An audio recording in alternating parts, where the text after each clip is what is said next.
వారు తొందరగా రికవరీ కావాలని చెప్పి కేసీఆర్ గారి ఆదేశాల మేరకు ఈ రోజు వారి కుటుంబ సభ్యుల్ని పరామర్శించడం జరిగింది.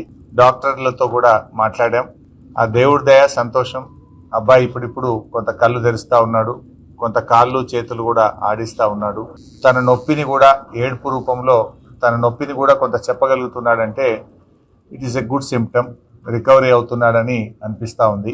డాక్టర్లు అయితే కాన్ఫిడెంట్గా ఉన్నారు. తప్పకుండా వారికి మంచి వైద్యం అంటే అన్ని రకాలుగా ప్రత్యేకమైన శ్రద్ధ చూపించి వారికి అత్యుత్తమమైనటువంటి వైద్యాన్ని అందిస్తున్నామని డాక్టర్లందరూ కూడా చెప్పడం జరిగింది.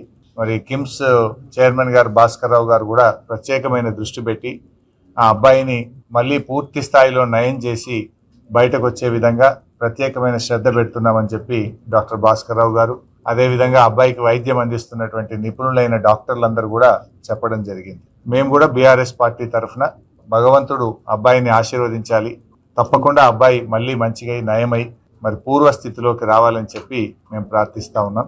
వారి తండ్రి గారు భాస్కర్ గారికి కూడా కేసీఆర్ గారు మమ్మల్ని అందరినీ పంపారు, మీరు ధైర్యంగా ఉండండి, తప్పకుండా బాబు బాగవుతాడనే ఆత్మవిశ్వాసాన్ని ధైర్యాన్ని కూడా వారికి ఇవ్వడం జరిగింది.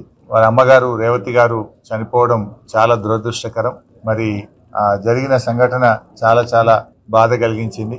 ఆ తల్లిగారు చనిపోతూ కూడా కుమారుణ్ణి ఎంత గట్టిగా పట్టుకున్నది అనేది మనందరం కూడా టీవీల్లో పత్రికల్లో చూసాం, వీడియోలు కూడా చూసాం. అంటే తల్లి కొడుకుల అనుబంధం ఎంత గట్టిగా ఉందో, తను ప్రాణాన్ని విడుస్తూ కూడా కుమారుణ్ణి ఎంత బలంగా పట్టుకుందో కూడా మనం చూసాం. సో ఏది ఏమైనా ఈ సంఘటన చాలా దురదృష్టకరం.